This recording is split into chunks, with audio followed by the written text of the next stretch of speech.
আসসালামু আলাইকুম। প্রিয় শিক্ষার্থীবৃন্দ, কেমন আছো সবাই? আশা করি প্রত্যেকে অনেক অনেক ভালো আছো। আলহামদুলিল্লাহ, আমিও ভালো আছি।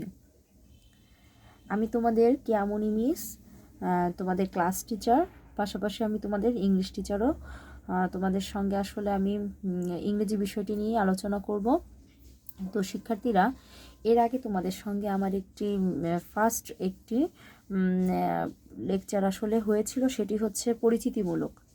হ্যাঁ, তো ওদিন তোমাদের সঙ্গে তো আসলে যেহেতু কোভিড-19-এর কারণে আমাদের বিদ্যালয় বন্ধ থাকার কারণে সরাসরি কারোর সাথেই আমার আলোচনা হয়নি, বাট আমি যতটুকু পেরেছি আমি তোমাদের অনলাইন ক্লাসের মাধ্যমে আমি আমার পরিচয় দেওয়ার চেষ্টা করেছি।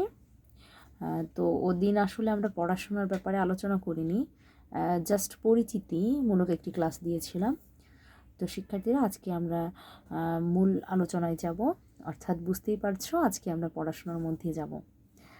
তো শিক্ষার্থীরা, তোমাদের সঙ্গে আজকে যে অধ্যায়টি নিয়ে আলোচনা করব, আমরা আসলে প্রথম অধ্যায়টি আলোচনা করব। চলো দেখিনি প্রথম অধ্যায়টিতে কি আছে। হ্যাঁ শিক্ষার্থীরা, চলো আমাদের ফার্স্ট যে লেসনটি সেটি হচ্ছে ইউনিট 1। এখানে হ্যালো অর্থাৎ ওহে। তো চলো, এখানে তোমরা নিশ্চয়ই একটি ছবি দেখতে পাচ্ছ। ছবিটিতে দেখা যাচ্ছে যে একটা ট্রেন স্টেশন, যেখানে দুজন বালিকা আছে, ওরা কথা বলছে। পিছনে একজন অভিভাবককে দেখা যাচ্ছে। তো আমরা আসলে চলো দেখে নিই ওদের মধ্যে আসলে কি কথোপকথনটা হচ্ছিল। এখানে দেখো সীমা এবং আরও একজন ব্যক্তি আছে যে হচ্ছে জেসিকা, অর্থাৎ দুজন বালিকা বা মেয়ে আছে। তো ওরা কি কি কথাগুলো বলছে, চলো আজকে আমরা সে সম্পর্কে জানব। সীমা, হ্যালো। সীমা সে বলছে, ও হে, may I introduce myself.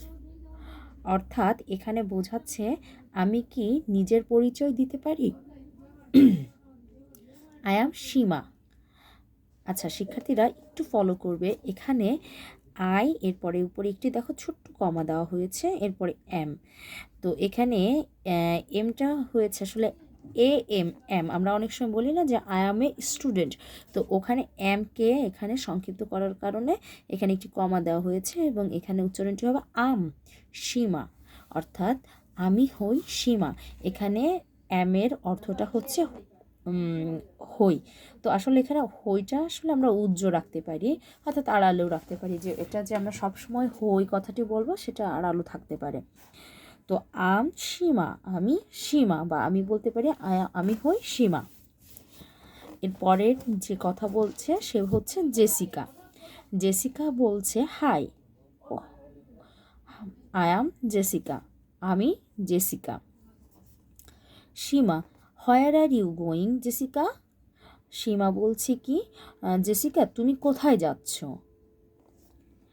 Jessica, I'm going to Chittagong.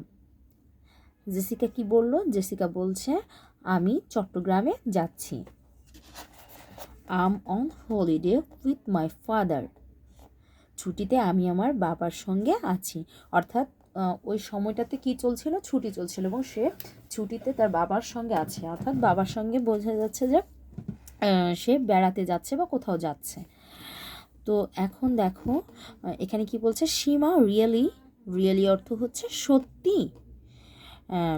Where are you from, তুমি কোথা হতে এসেছো। ফ্রম অর্থ হতে, হোয়ার কোথায়, হোয়ার আর ইউ ফ্রম তুমি কোথা থেকে এসেছো। Jessica, I'm from the United Kingdom. শিক্ষার্থীরা ফলো করবে, এখানে ইউনাইটেড কিংডম অর্থ হচ্ছে যুক্তরাজ্য। তো ও কোথা থেকে এসেছে? ও এসেছে যুক্তরাজ্য থেকে। আর ইউ ফ্রম ঢাকা, তুমি কি ঢাকা থেকে এসেছো। সীমা, নো আম ফ্রম সিলেট, আমি সিলেট হতে এসেছি। That's where we are going, আমরা সেখানেই যাচ্ছি। Hour train is living in 10 minutes, hour train is living 10 minutes. এর অর্থ হচ্ছে 10 মিনিটস অর্থ তো একটি সময় বোঝানো হচ্ছে যে 10 মিনিট। তো শিক্ষার্থীরা এখানে আমরা তাহলে কি বলতে পারি? আমি বলতে পারি যে আমাদের ট্রেন 10 মিনিটের মধ্যে ছেড়ে যাবে। এখানে লিভিং অর্থ হচ্ছে ত্যাগ করা বা ছেড়ে যাওয়া। তাহলে কি বলতে পারি? আমাদের ট্রেনটি 10 মিনিটের মধ্যে কি করবে? ছেড়ে যাবে। Jessica have a good journey. Have a good journey. Jessica বলছে তোমার যাত্রা শুভ হোক। Seema thank you. তোমাকে ধন্যবাদ। Nice meeting you Jessica. Jessica তোমার সঙ্গে সাক্ষাৎ করে ভালো লাগলো। Have fun in Chattogram. চট্টগ্রামে তুমি মজা করবে। Jessica thanks. তোমাকে ধন্যবাদ। Nice meeting you too Seema. এখানে শিক্ষার্থীরা দেখবে টু অর্থ হচ্ছে ও, আর মিটিং অর্থ সাক্ষাৎ। আচ্ছা, এখানে কি বলছে?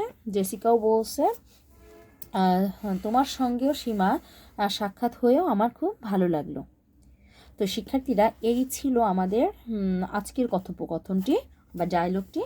তো শিক্ষার্থীরা এটি হচ্ছে আমাদের তো এটি পড়ার মূল কারণ হচ্ছে এগুলো হচ্ছে টেক্সট বুক থেকে, যেটা হচ্ছে আমরা এক কথা বলতে পারি যে সিন কম্প্রিহেনশন। হ্যাঁ, তো তোমরা আসলে ক্লাস 4 সেরকম ক্লাসও পাওনি। তো শিক্ষার্থীরা আমার মনে হচ্ছে তোমাদের আপাতত একটু বুঝতে সমস্যা হবে, তো কোনো প্রবলেম নাই, আমি তোমাদেরকে বোঝানোর চেষ্টা করব। তো আসলে এই যে সিন কম্প্রিহেনশনটা বা অর্থাৎ টেক্সট বুক থেকে তোমাদের যেটি থাকবে, একটি প্যাসেজ থাকবে এবং প্যাসেজটি থেকে তোমাদেরকে আনসার করতে হবে। তো এই সিন কম্প্রিহেনশনের প্যাটার্ন হতে কি কি প্রশ্ন থাকতে পারে চলো একটু আমরা দেখে নিই। শিক্ষার্থীরা একটু ফলো করো যে এখানে সিন কম্প্রিহেনশনটির উপর ভিত্তি করে নির্মুক্ত 4 ধরনের প্রশ্ন করা হয়, অর্থাৎ 1, 2, 3, 4 এরকম একটি অনুচ্ছেদ দেওয়া থাকবে এবং সেই অনুচ্ছেদ হতে তোমাকে 4 ধরনের প্রশ্ন দিবে এবং 4 ধরনের প্রশ্নই তোমাকে মাস্ট করতে হবে। তো দেখো আর আরেকটি বলে রাখি, সেটি হচ্ছে টোটাল এই সিন কম্প্রিহেনশনটির উপর তোমাদের 33 মার্কস থাকবে। কেমন? 33 মার্কস। তো চলো কীভাবে 33 মার্কস থাকছে সেটি একটু দেখে নেব। কোয়েশ্চেন নাম্বার 1, ম্যাচিং অর, এটা হচ্ছে অর বা অথবা বলতে পারি আমরা, ফিল ইন দ্য ব্ল্যাঙ্কস। আচ্ছা শিক্ষার্থীরা, ম্যাচিং বলতে আসলে বোঝাচ্ছে তোমরা নিশ্চয়ই বাম ডান সম্পর্কে জানো। তোমরা এর আগে যেমন সমাজে বিশ্ব পরিচয়, তারপরে বিজ্ঞানে তোমরা এগুলো করেছো, বাম পাশের সঙ্গে ডান পাশ মেলানো, ঠিক এটাও ওই প্যাটার্নেরই। তো এখানে ম্যাচিংটা হচ্ছে ওইভাবে তুমি কলামগুলো 2টো কলাম দেওয়া থাকবে, তোমাকে মিলাতে হবে। আর এর জন্য তোমাকে প্রচুর পরিমাণ কি করতে হবে? অর্থ জানতে হবে। তুমি যত বেশি অর্থ জানবে তোমার এটি আনসার করতে তত বেশি সুবিধা হবে। আর অথবা এই নাম্বার 1 থেকে যে 2 ধরনের প্রশ্ন থাকতে পারে সেটা তো বললামই, যে ফার্স্ট যেটা সেটি হচ্ছে ম্যাচিং। আর ম্যাচিং যদি না থাকে তাহলে অথবা ফিল ইন দ্য ব্ল্যাঙ্কস, অথবা এখানে তোমার কি থাকতে পারে? শূন্য স্থান পূরণ থাকবে, অর্থাৎ তুমি যে প্যাসেজটি পড়বে ওই প্যাসেজটির উপর ডিপেন্ড করে তোমার খালি ঘরগুলো পূরণ করতে হবে। আর এক্ষেত্রে খালি ঘরের ওয়ার্ডগুলো দেওয়া থাকবে, তুমি প্যাসেজের হেল্প নিয়ে এবং ওই ওয়ার্ডগুলো দ্বারাই তোমাকে নির্দিষ্ট কিছু পরিমাণ ওয়ার্ড দেওয়া থাকবে এবং ওই ওয়ার্ডের দ্বারাই কিন্তু তোমাকে খালি ঘরগুলো পূরণ করতে হবে। আর এক্ষেত্রে 5টি থাকবে, তো 5টির প্রত্যেকটি মান হচ্ছে 1 করে, তাহলে টোটাল 5টিতে 5 মার্কস থাকছে। কেমন?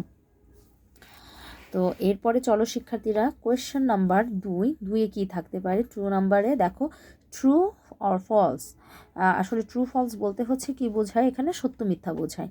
তো সত্য মিথ্যা বলতে কি, তুমি প্যাসেজটি অবশ্যই তোমাকে কিন্তু প্যাসেজেরই হেল্প নিতে হবে। আর প্যাসেজটি পড়ে যদি তোমার মনে হয় যে না লাইনটি সঠিক আছে, সঠিক হলে সেক্ষেত্রে তোমাকে ট্রু লিখতে হবে, আর ভুল হলে তুমি তখন ফলস লিখবে।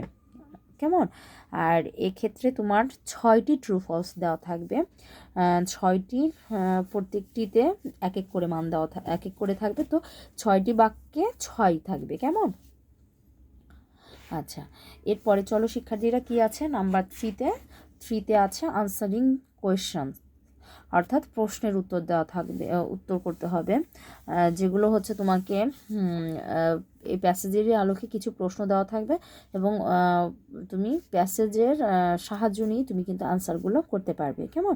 আর প্রত্যেকটি আনসার কিন্তু অবশ্যই যথোপযোগী হতে হবে, কেননা কোনো আননেসেসারি কথাবার্তা কিন্তু এখানে লেখা যাবে না। তুমি প্রশ্নগুলো পড়ে ঠিক প্রশ্নের প্যাটার্ন অনুযায়ী তোমাকে আনসারটি করতে হবে, ওকে? আর এক্ষেত্রে তোমার 6টি প্রশ্ন থাকবে। তো আমি এই আনসারিং কোয়েশ্চেন নিয়ে তোমাদের নেক্সটে আলোচনা করব।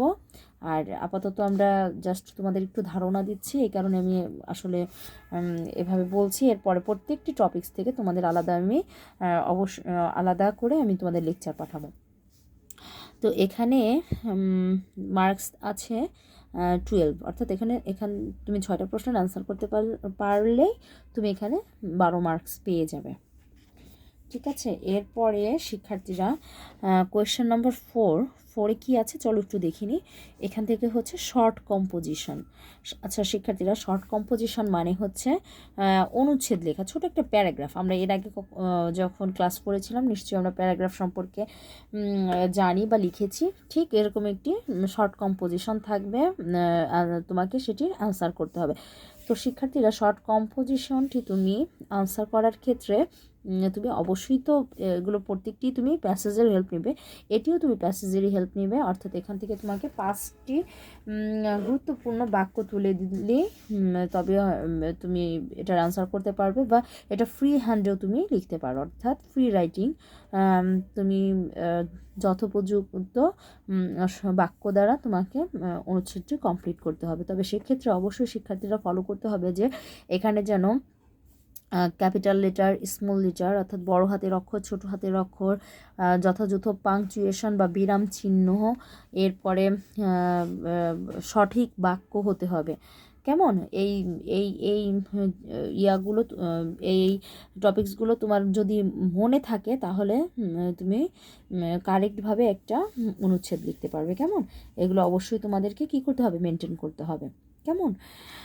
তো শিক্ষার্থীরা, আজকের আসলে সিন থেকে এই যে সকল বিষয়গুলো থাকে সেগুলো নিয়ে তোমাদের আসলে আমি একটু ধারণা দেওয়ার চেষ্টা করেছি। তো আশা করি কিছুটা হলেও তোমরা বুঝতে পেরেছো। ইনশাল্লাহ রেগুলার ক্লাসে তোমরা যদি অ্যাটেন্ড থাকো আসলে অনেক কিছুই জানতে পারবে। তো আশা করি প্রত্যেকেই আমার ক্লাসগুলো দেখবে, আর বেশি বেশি করে এই অনুযায়ী বাসায় কী করতে হবে, বাসায় বেশি বেশি করে প্র্যাকটিস করতে হবে, কেমন? তো শিক্ষার্থীরা, তোমাদের জন্য একটা হোমওয়ার্ক তো থাকবে। এখন হোমওয়ার্কগুলো হচ্ছে তোমরা তো অবশ্যই এটা ভালো করে রিডিং করবে, পাশাপাশি পড়ার পরে এখান থেকে কিছু গুরুত্বপূর্ণ শব্দার্থ আমি যেগুলো দাগিয়ে দিয়েছি, ওয়ার্ড মিনিং বা ভোকাবুলারি, এগুলো তো ভালো করে পড়বে। তো পেজ নাম্বার 3-তে দেখো কিছু প্রশ্ন দেওয়া আছে। এই প্রশ্নগুলো তোমরা এই প্যাসেজটির আলোকে দেওয়ার চেষ্টা করবে, কেমন? যেমন এখানে দেওয়া আছে, where is Jessica going, why is Jessica going there, where is Jessica from, is Seema from Dhaka, where is Seema going, when is Seema's train leaving, where are Seema and Jessica. তো এই প্রশ্নগুলো আশা করি তোমরা প্রত্যেকেই করতে পারবে। তো শিক্ষার্থীরা, আজকের অধ্যায়টি এতটুকুই। তোমরা সবাই ভালো থেকো আর বেশি বেশি করে পড়বে। এইচডাব্লিউগুলো করে আমাদের এই হোয়াটসঅ্যাপ গ্রুপে অবশ্যই পাঠাবে, কেমন? তো আজকে এতটুকুই, ভালো থেকো সবাই, আল্লাহ হাফেজ।